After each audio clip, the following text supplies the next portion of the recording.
Tapi nyatanya beliau itu dipermalukan oleh salah satu santri dari Genggong. Oke. Yang kembali kepada muktadanya.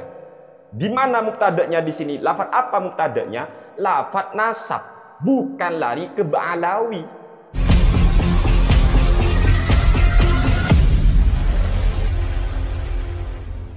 Baik, assalamualaikum warahmatullahi wabarakatuh. Alhamdulillah wassalatu wassalamu ala rasulillah wa ala alihi wa sahbihi wa mawalah, amma ba'd. Kita ngomongin kesan dari diskusi di Banten kemarin ya. Nah, saya semakin yakin bahwa Kiai Imaduddin itu orang yang cerdas, orang yang alim.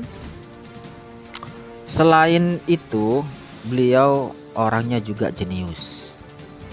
Jadi dalam konteks polemik nasab ini antara Habib Ba'alawi dan juga Kiai Imaduddin, ada juga pihak Wali Songo. Nah, ketiga komponen ini selain dari kebenaran-kebenaran dari silsilah, pasti ada pergerakan-pergerakan politik, dalam tanda kutip taktik siasah ataupun rekayasa. Nah, Kiai Imaduddin juga bisa memahami alurnya, bisa memahami alur dan taktik-taktik lawannya. Makanya saya katakan sangat tepat sekali ketika kemarin itu Kiai Imad tidak hadir di diskusi di Banten. Karena apa? Ya banyaklah, tidak usah saya sebutkan di sini. Apalagi beliau sudah menyatakan tidak akan pernah melawan orang-orang selain dari pihak Robitoh Alawiyah secara resmi.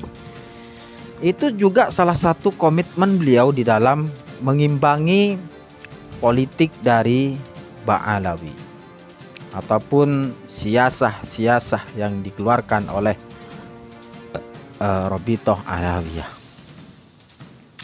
Ya, apalagi nah kalau kita melihat diskusi kemarin itu ya sangat lucu.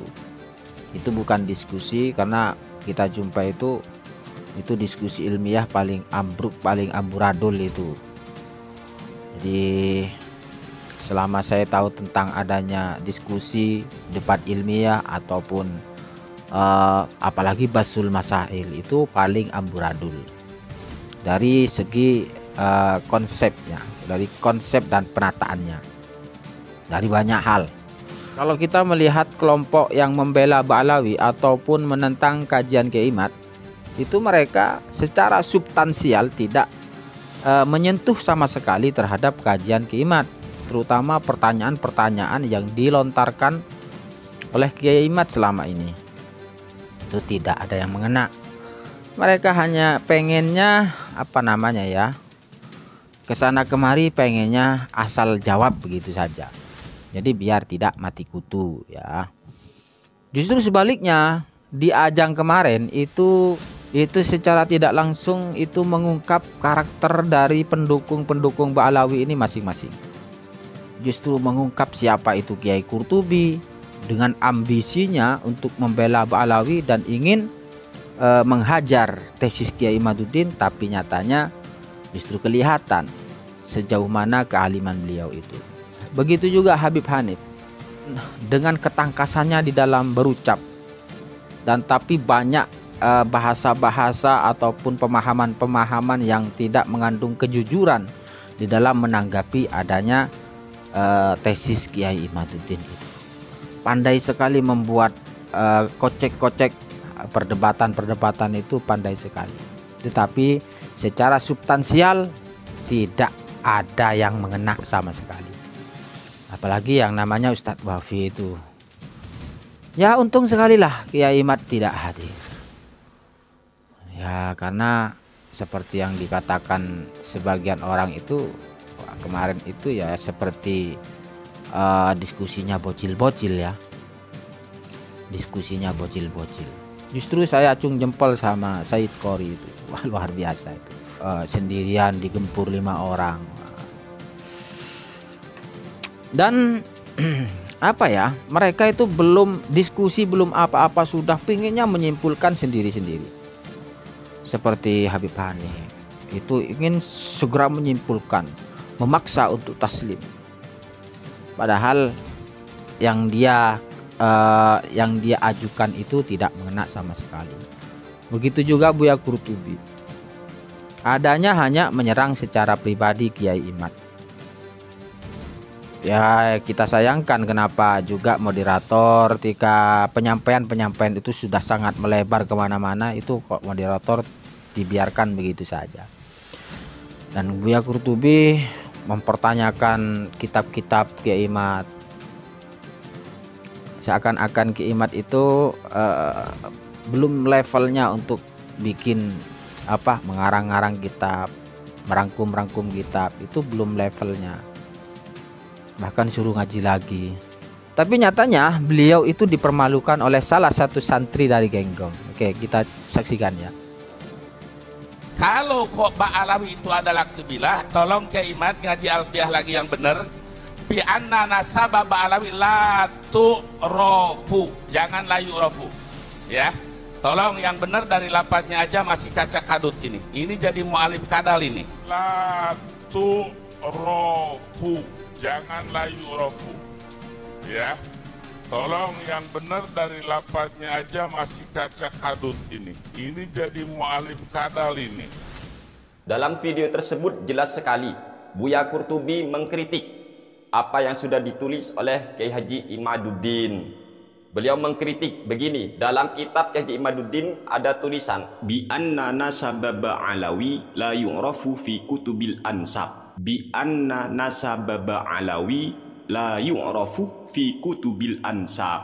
Ini kata Buya Qurtubi, tulisannya ini salah, sebab menurut beliau lafaz Ba'alawi itu maksudnya adalah sebuah qabilah, sehingga lafaz la yu'rafu itu seharusnya iyanya diganti taknif, la tu'rafu, jangan la yu'rafu. Beliau sampai menyuruh Kiai Imaduddin untuk ngaji lagi nahunya, yaitu Alfiah Ibnu Malik.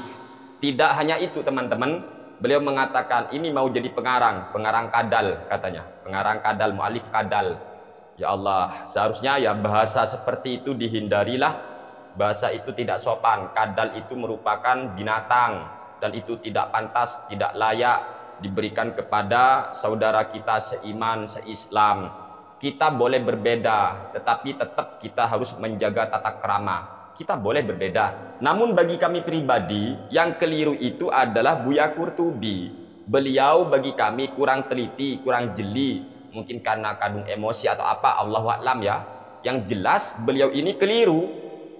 Yang benar itu sudah tulisan Kiai Imaduddin, yaitu la yu'rafu, la yu'rafu, bukan la tu'rafu sebagaimana yang dikatakan oleh Buya Qurtubi. Mengapa begitu? Karena kita tahu ya, lafaz nasabah itu dibaca nasab karena posisinya, statusnya menjadi isimnya anak. Kita tahu dalam Alfiah Imam Ibnu Malik dijelaskan li inna anna laita lakina la'al ka anaksu malika min amal ka inna zaidan alimun bi anni kufun walakin nabnahu dzuduni wa ra'iza tartiba ila fil ladzi kalaita fiha ahuna ghairal badhi wa hamza inaftalisa di masdari masaddaha wa fi siwa dzakaksiri. Itu dalam Alfiah Imam Ibnu Malik. Kemudian mana khobarnya? Yang namanya inna atau anna punya khobar. Sebab mengapa isimnya anna itu sebelum kemasukan inna ataupun sebelum kemasukan anna dan saudaranya adalah mubtada asalnya. Sehingga mubtada itu pasti memiliki khobar. Dalam Alfiah Imam Ibnu Malik dijelaskan mubtadaun zaidun wa adhirun khobar in qulta zaidun adhirun mani tadhar wa awalun mubtadaun wa thani fa'ilun aw nafi asarin dhani wa qiswa kastifhamin nafi wa qad yajuzunahu faizun ulur rasab wa thani mubtadan wa dhal wa khabar infisi wal ifradi tibqan istaqar wa rafa'u mubtadaan bil ibtida kadza karafmu khabarin bil mubtada wal khabaru juz'ul mutimul faidah kallahu barun wal ayadi syahidah wa mufrada ya'ti wa ya'ti jumlah hawiyatan makna ladzi siqatlah. Di sana jelas setelah mubtada pasti ada khabar. Dan di sini lafaz la yu'rafu statusnya menjadi khabarnya annah, iku la yu'rafu. Ini sudah benar tulisannya. Kita tahu khobar ada dua, ada khobar mufrad, ada khobar ghairu mufrad. Khobar yang ghairu mufrad itu ada dua, ada khobar yang berupa jumlah, ada khobar yang shibhul jumlah. Khobar jumlah ada dua, ada jumlah fi'liyah dan ada jumlah ismiyah. Itu kan ya. Sedangkan untuk khobar ghairu mufrad itu nanti ada wa mufradan ya'ti wa ya'ti jumlah hawiyatan ma'na ladzi siqatlah. Kalau untuk khobar ghairu mufrad atau seperti lafaz la yu'rafu, ini harus memiliki robit, yaitu lafaz atau domir nanti atau isim isyarah ataupun mengulang lafaz mubtada. Itu robit namanya teman-teman, yang mana menyimpan domir yang kembali kepada mubtadanya. Di mana mubtadanya di sini? Lafaz apa mubtadanya? Lafaz nasab, bukan lari ke ba'alawi. Ngerti ya? Ini lafaz la yu'rafu iku tidak diketahui opo nasabu ba'alawi, bukan lari opo ba'alawi atau sopo ba'alawi, enggak. Jadi sudah benar lafaz la yu'rafu ini sudah iya mudzakkar. Buya Qurtubi itu ya kurang teliti, kurang jeli, salah faham. Beliau mungkin mengira lafaz la yu'rafu ini domirnya kembali kepada ba'alawi, yang mana nanti maksudnya ba'alawi sebab qabilah, sehingga kata Buya Qurtubi harus diganti ta. Padahal lafaz la yu'rafu itu domirnya lari kepada lafaz nasab. Sebab kenapa? Sebab khobar itu kalau berupa khobar jumlah, maka harus domirnya kembali kepada mubtada, dan mubtadanya di sini lafaz nasab, bukan lafaz ba'alawi, lafaz nasab mudzakkar. Nah, oke, seperti itu ya. Nah, Buya Qurtubi ini sudah sudah kelihatan. Kiai Imad sudah banyak karangan-karangan kitabnya, sementara dia mencoba untuk mengkoreksi kitab-kitab Kiai Imaduddin, tetapi justru salah. Itu kan namanya semakin mempermalukan diri sendiri itu. Kalau kita melihat Kiai Qurtubi ini tidak ada yang bisa kita tangkap selain ambisi untuk membela Ba'alawi, karena memang dia adalah ketua FPI, di mana dia kelompoknya, dan dia dengan ambisi, dengan emosi ingin menjatuhkan Kiai Imad, terutama ingin menjatuhkan kajian Kiai Imaduddin, tetapi tidak cukup mumpuni untuk menjatuhkan kajian beliau. Oke, mungkin itu saja. Assalamualaikum warahmatullahi wabarakatuh.